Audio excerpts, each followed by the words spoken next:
Page 8. Actually, I'm going to cover pages 8 and 9 both in this lesson. I don't know what your intentions are or why you're studying music or what's going on, and so this may or may not be important to you. I don't know. But for those people who it might be important to, I offer this. I don't do a lot of theory. I usually do that in the lessons along with the pieces. But they've got it here, so we'll just cover it. On page 8, they're talking about scales. So let's briefly talk about scales. Now, I have videos on scales, and there's a link to the playlist for scales in the description of pretty much every video, because I would suggest you bookmark that, and that way you can just find the scale you need and go with it. So, scales. There are, who knows, 1,500 or more different scales worldwide.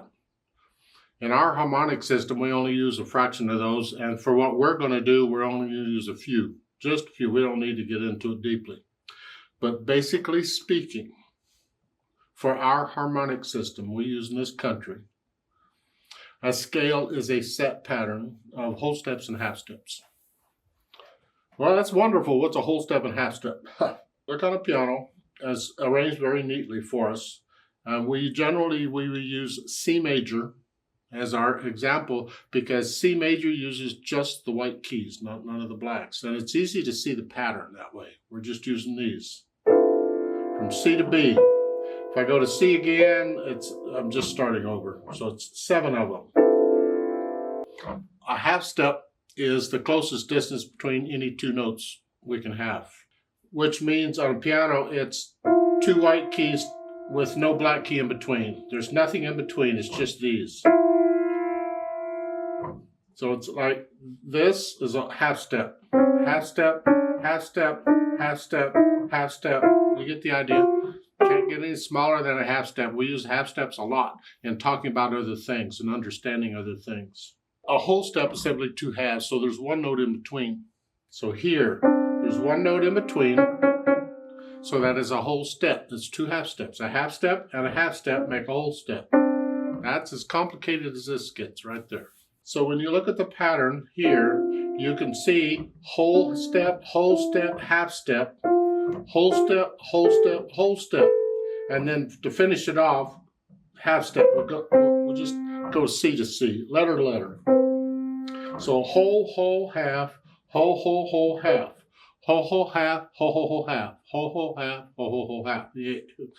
That is the pattern for any major scale. I could start on any key on the piano, white or black, doesn't matter. If I follow that pattern, I am guaranteed to get a major scale. For instance, if I start here, and I follow that pattern, whole step, because that's 1 in between, whole step, half step, whole step, whole step, whole step, half step. Whole step, half step, whole step, whole step, half step. It's a major scale. I might not know what it is, but it is a major scale. We'll learn what it is later. Now, there is also a set of scales called minor scales, and they're introducing it here already. I prefer you get comfortable with the majors first, but they're doing the minors too, so okay, throw it all together. A minor scale is simply a different pattern of whole steps and half steps. And we can use the scale that uses all the white keys as our example. And that is A minor. Starts on A, yeah. All the white keys. And that shows us the pattern of whole steps and half steps. Whole, half, whole, half, whole. Whole, half, whole, half, whole. Whole, half, whole, half, whole, whatever. Okay.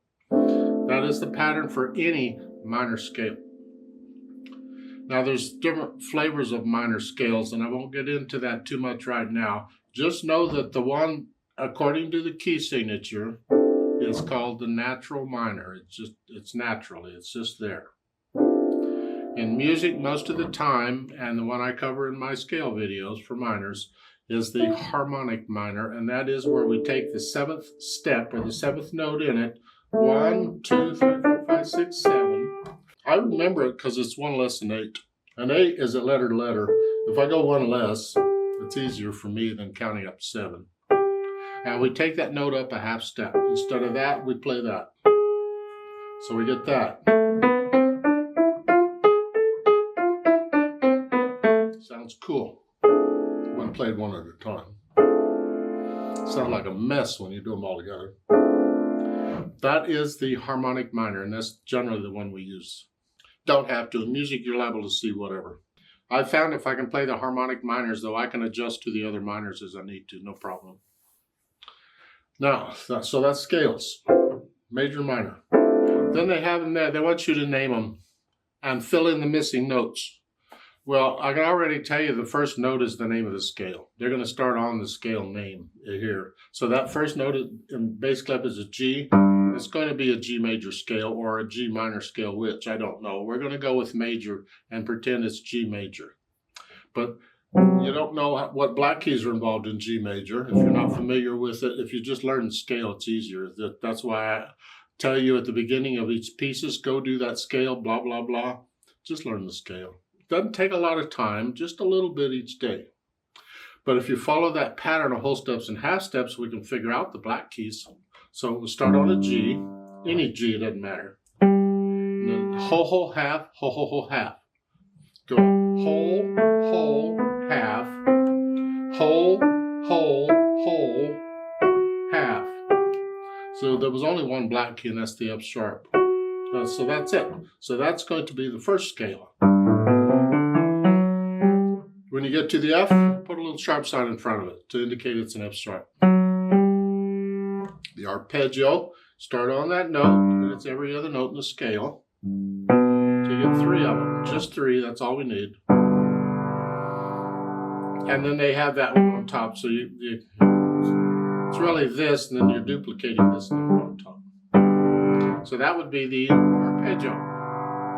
Call it G chord, a G or arpeggio because they're one note at a time. But it's a chord. The second one starts up here on F, therefore it's going to be an F major scale. If you want to know what black keys are involved, follow that pattern. And whole, whole, half, whole, whole, whole, half, but make sure you're going up. So start on any F here. Whole, whole, half, whole, whole, whole, half. So there's only one black key on that one, that's a B flat. So F major has a B flat in it. So you put in those. So you F, E, D, and C they give you, and then the B, put a flat sign in front of it. There. And the chord, again, is F, every other note in the scale. F, A, C. They're starting up here on F, but you can just as easily just go down C, A. You want F, A, C, you want the note names. Here, they just started up here and went down. The next one is a B flat here. Again, to find out what the notes are, follow the pattern. Start on B flat. Whole, whole, half, whole, whole, whole, half. So we have a B flat and an E flat. We're the only ones. 2 flats. So you'd fill those in. You have B flat, C, and D are given. And then you have to do the E flat. Make sure there's a flat sign. Then you get an F and a G. And you finish it off with an A. And go ahead and put a B flat at the end. The chords is every other note in the scale. B flat, D, F. Because it gets tricky when you say every other note. You say, wait a minute, every other note? Are you kidding me? That's not every other note. What are you talking about? Every other note in the scale. It is so. Every other note in the scale. You do the rest. If you have questions, let me know. On page 9, they're talking a little bit about bass clef note revision. What they call revision, we call study, review. Okay. We have a different meaning here in the United States for revision, but where this is written, I'm pretty sure that their revision is referring to study or reviewing. You revise for a test. You study for a test. You revise for a test. Okay. That's what this is. We're reviewing it. They want you to do the name of the note. and bass clef. And you need to know these. When you get to this level of music, you should know all of these notes. The tricky ones might be after the bar line, where you have ledger lines. Well, remember middle C. Middle C's in the middle. It's on a ledger line between the staves. It's called middle C because it's in the middle of the grand staff. Not because it's the middle of the piano, it's not. But the C's are symmetrical in the notes, in the music.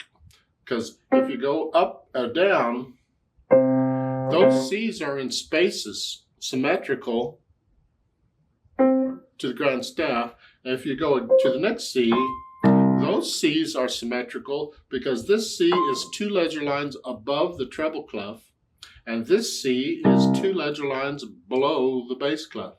Just remember the C's. They're a good milepost or something you can grab onto.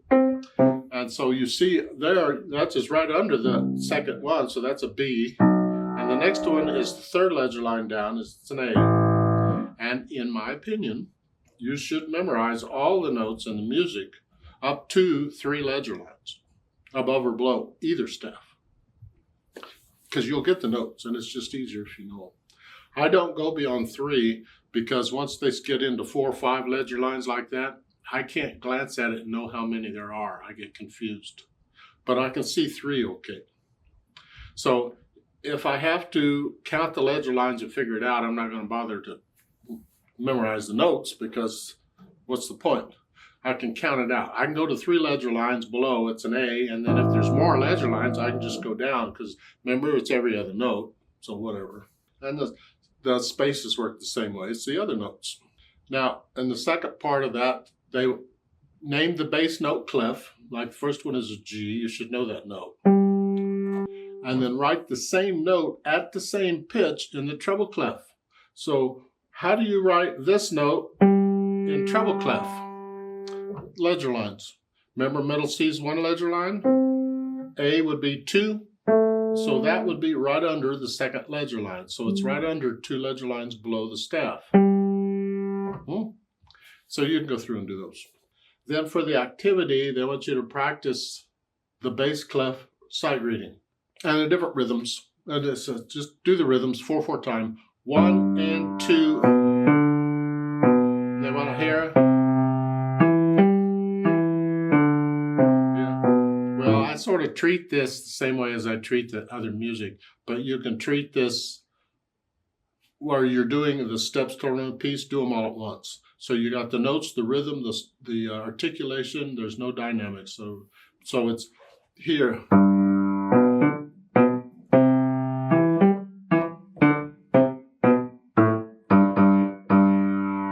Like so, if you want, at any speed you choose to take. I don't like the fingering. We'll just leave the fingering, and I don't want to get into it right now. I like to connect the notes, and I can't do it that way. That's not working very well. That last measure, 1 and 2 and. You just get that, and don't let that tied note bother you. If it does, take out the tie and play all the notes. 1 and 2 and 3.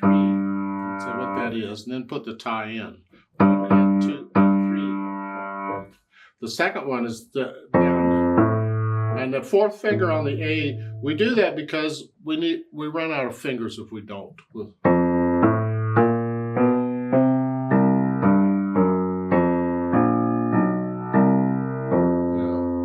And then number 4 is 1 and 2 and 3.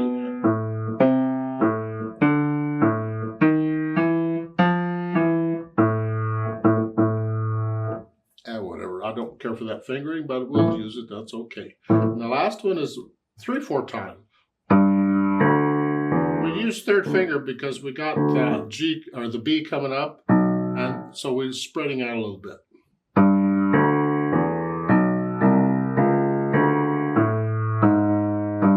Like so, whatever. So you can practice reading bass clef there. Let me know if you have questions.